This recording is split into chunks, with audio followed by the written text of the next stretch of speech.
This is the GDE movement. What we're doing is the G grace note, the D grace note, and the E grace note all in succession.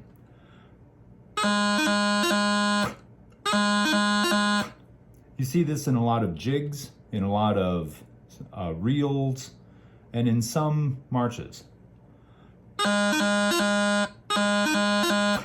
Okay, let's do a scale with this. It'll only go up to D, or no, excuse me, it'll only go up to C.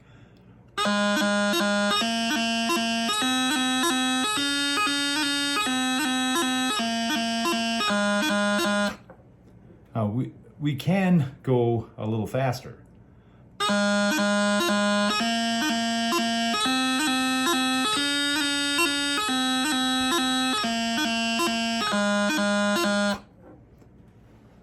But for now, just get used to that movement.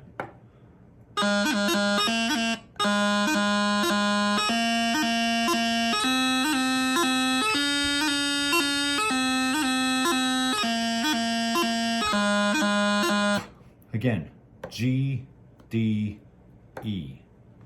Okay, that's all for now.